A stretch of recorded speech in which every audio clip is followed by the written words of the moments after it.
Welcome to SMMT North. This is a day when we get to drive many manufacturers' cars, especially cars that we've not actually managed to get our mitts on yet. Welcome to Planet Auto SMMT edition.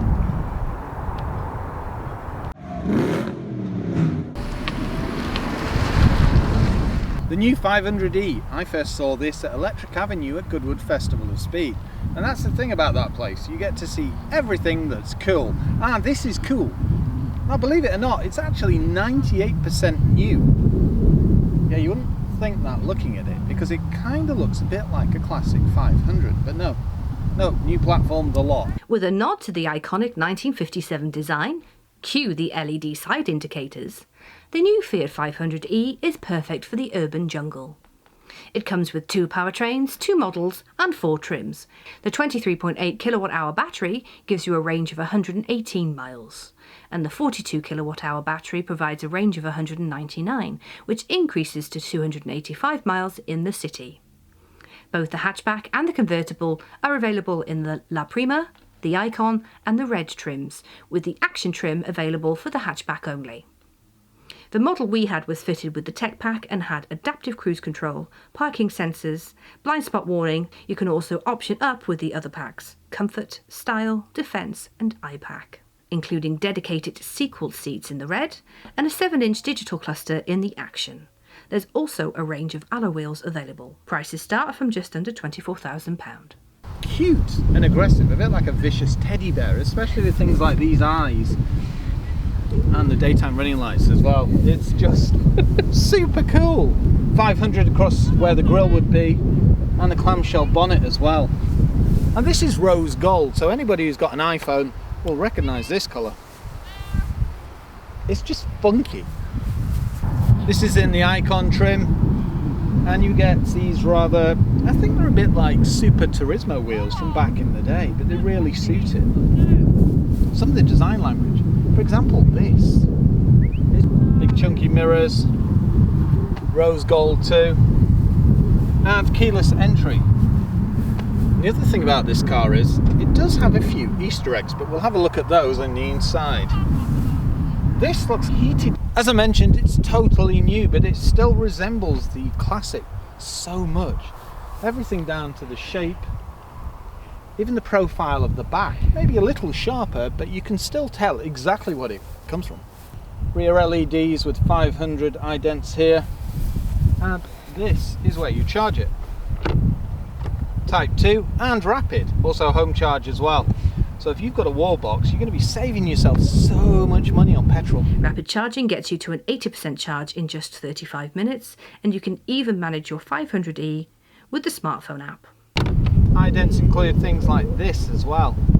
Parking sensors and Fiat written across the back. And 500e, but they've incorporated E into the last 0. It just oozes Italian flair and style. Decent ride height and keyless entry, as I mentioned. And look at that for a wide opening door. Yeah, there's a lot of hard plastics, but you've got things like one-touch opening. And if you look inside here, you can see. And the greatest thing is this is actually made where the original 500 was as well. So it kind of carries the torch, as it were. Inside, well, it's completely different to the previous gen. It looks a bit spaceship in my opinion. Also things like the drivetrain, it's all buttons. Switchgear is an interesting one. The buttons up here feel pretty good. It would have been nice to see some gloss around here. I understand why it's not there. Also, you turn the volume up with this. Very cool. Lots of safety, cruise control, and I fit very nicely at 6'3", and I've got reach and rake in the steering wheel as well, and height adjustment on the seat. Very handy, especially in a car like this. But if I don't have enough room, I could just literally do this. If you press the button once, it'll go down to about here. If you then press it a second time, it'll drop completely.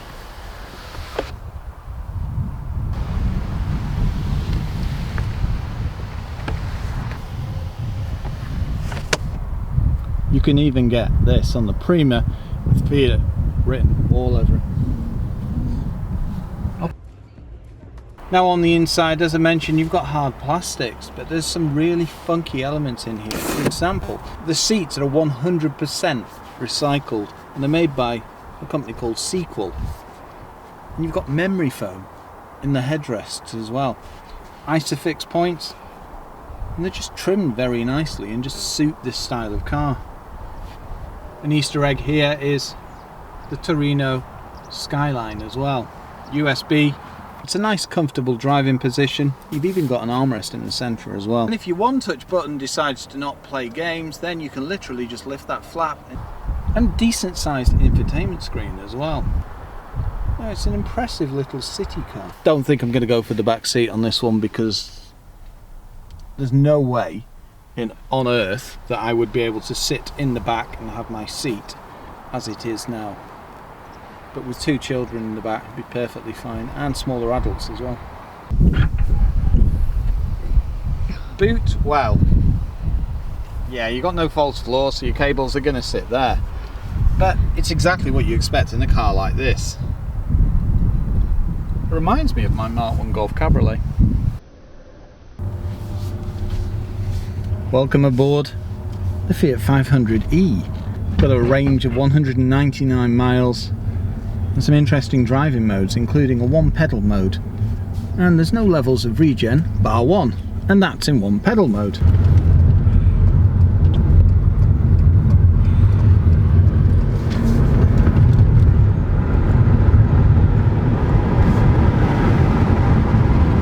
That's pretty rapid, that. Yeah. Well, that was punchy. Grips around that roundabout like nothing else. And the steering weightens up quite nicely too. And it's very smooth, isn't it? Whilst going around the city though, it's nice and light, easy to manoeuvre. No, it's nice and rapid.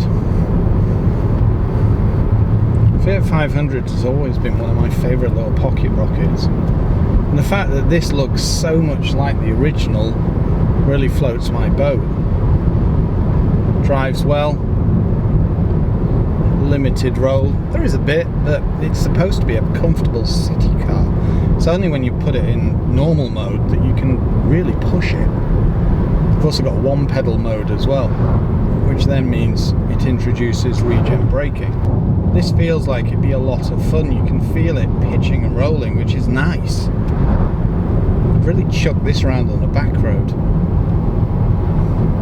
If the BMW had overtaken us anywhere else around Silverdale, I'd been sat on its back end, because something like this is just great on the back road. This is in the Icon trim. There's also a Prima trim as well, but this is the best selling. It kind of makes sense. It's about £27,000, and that includes the grant. Also a nice digital cluster as well. Driving modes down here, and you just literally flick them back or forwards. Now, one interesting thing is you've got a volume here as well. Suspension, nice and comfortable. You can feel it's gripping, but at the same time it's got an element of movement to it as well, so it just makes it quite a comfortable ride. The challenge around here is the roads are just, well, knackered in a word, because they're subsiding from mining. Road noise, little bit from the tyres, but apart from that, it's quite a refined experience. Cluster's nice and straightforward as well. It's fully digital, even though it's kind of analog. On the left hand side you've got your battery range, percentage, you've got a range of mileage as well, and on the right hand side you've got your power and charge, and then above that what drive you're in. Having a drivetrain that's operated using buttons on the dash. Quite fond of it though. You're in a Fiat 500e, it's awesome.